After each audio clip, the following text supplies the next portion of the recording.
ainda nós não temos convicção. Hebreus 7, 13, de 7 a 9, que diz assim a palavra do Senhor: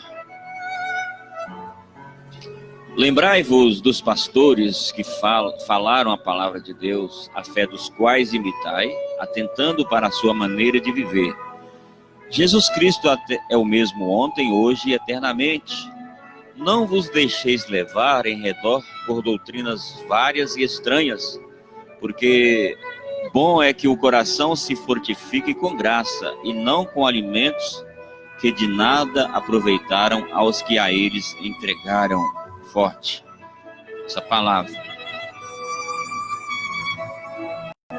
Esta declaração dos versículos 8, do versículo 8, que fala da divindade de Jesus, como nós vimos ali, que ele é o mesmo ontem, hoje, eternamente, atribuindo a ele duas coisas que somente Deus pode ter, que são imutabilidade e eternidade.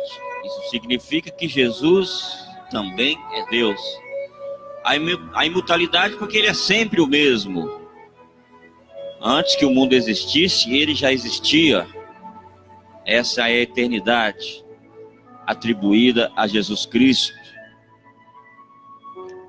Num contexto geral, na leitura do capítulo em si, o autor nos alerta sobre deveres sociais, morais e espirituais do crente.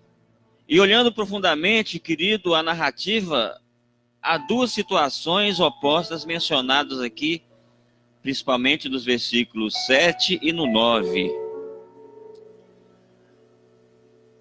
Primeiro, o versículo 7, ele fala dos líderes os quais devemos imitar, pois, segundo o próprio texto, falaram a palavra de Deus e dignos nas suas maneiras de viver.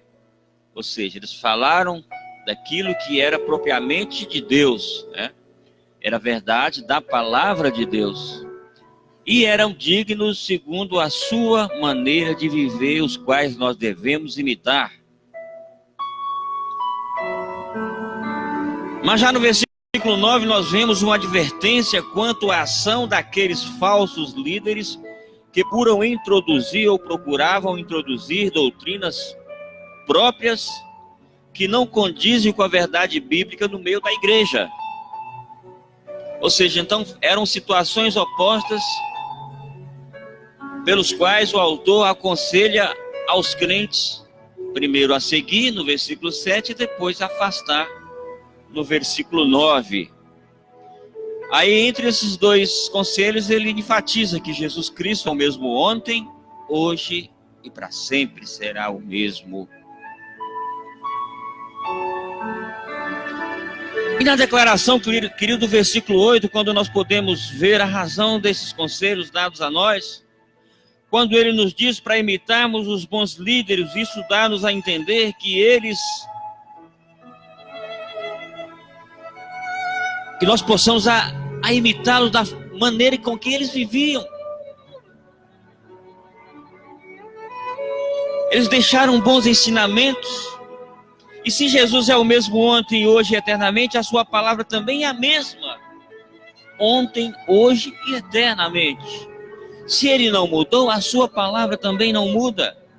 Jesus veio com o objetivo de salvar a humanidade da escravidão que se encontrava através do pecado. Como todos nós já sabemos, mesmo aquele que ainda não se rendeu aos pés da cruz.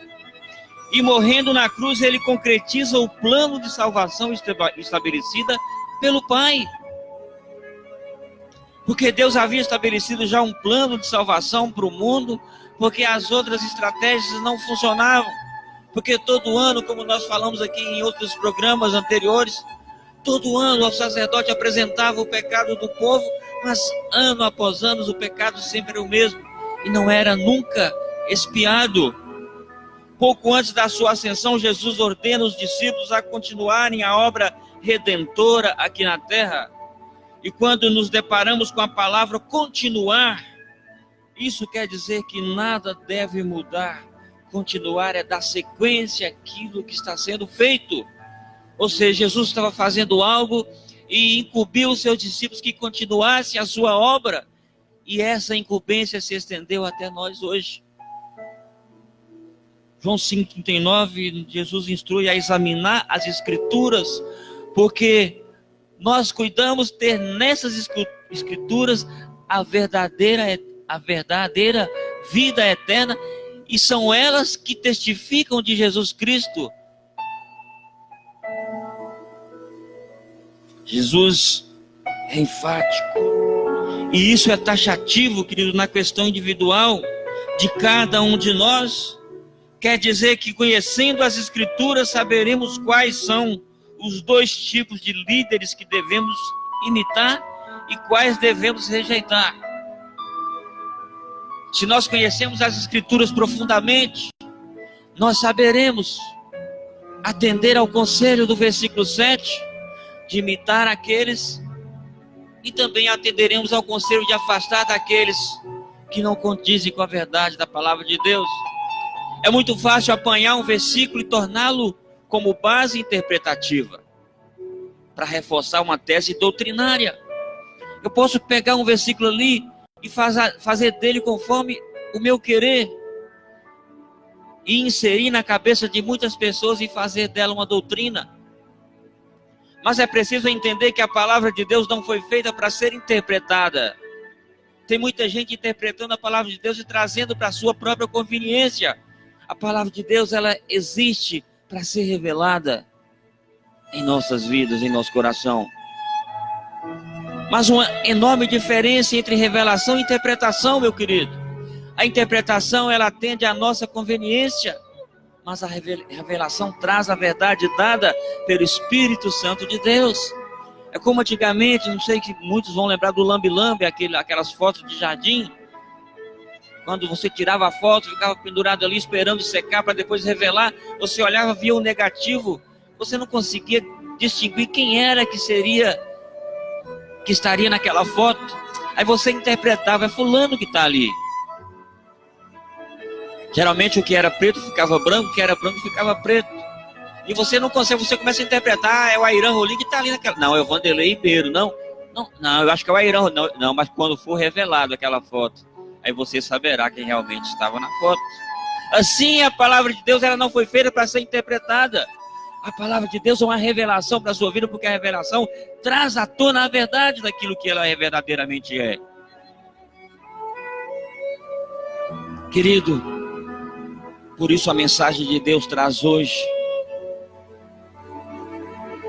uma relação aos cuidados que você precisa ter para não embarcar numa barca furada e assim se comprometer a entrar no céu.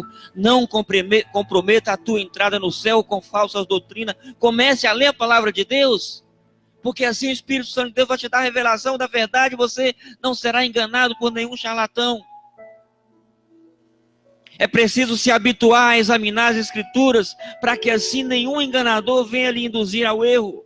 Muita profetada que se ouve por aí, que não passa de doutrinas de homens oportunistas, que aproveitam da tua boa fé, querido, para se beneficiarem.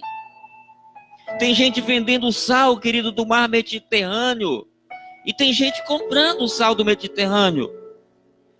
Tem gente vendendo água do Mar Morto, terra de Israel, e coisa parecida, e como se isso fosse uma doutrina bíblica. Isso não é. Isso não passa de idolatria. E a idolatria é condenada biblicamente. Às vezes, quando fala em idolatria, só fala em se deitar de frente de uma imagem. Não, queridos. Muita coisa caracteriza a idolatria. Exige ofertas mirabolantes, dizendo que assim que você ofertar, vai alcançar uma vida de prosperidade financeira. Mentira, não está na Bíblia.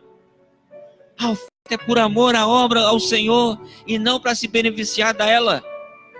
Está na Bíblia, querido, a oferta. Você tem que se ofertar.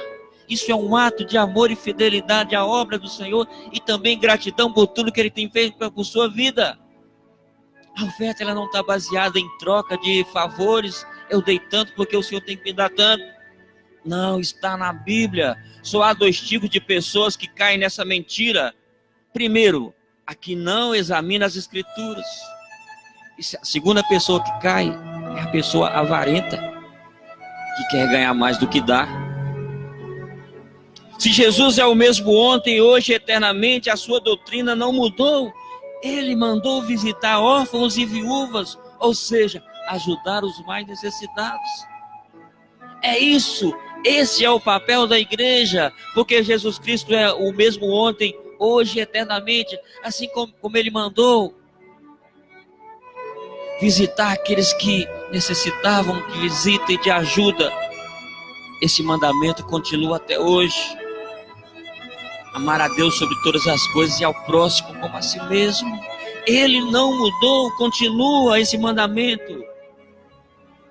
É impossível dar continuidade à obra redentora construída na cruz, buscando os próprios interesses. Porque Jesus não buscou os seus próprios interesses, ele buscou o interesse de toda a humanidade, se entregando lá na cruz, morrendo em favor daqueles que não mereciam, como eu e você não merecemos. Os discípulos deram sequência ao plano redentor. E essa incumbência deve estender a mim e a você, querido, porque Jesus Cristo é o mesmo ontem, hoje e eternamente. Que Deus abençoe sua vida, que você, em nome de Jesus, absorva essa palavra, que o inimigo não roube de você esse alimento tão rico que o Senhor nos proporcionou nessa manhã. Que Deus te abençoe no nome do Senhor Jesus.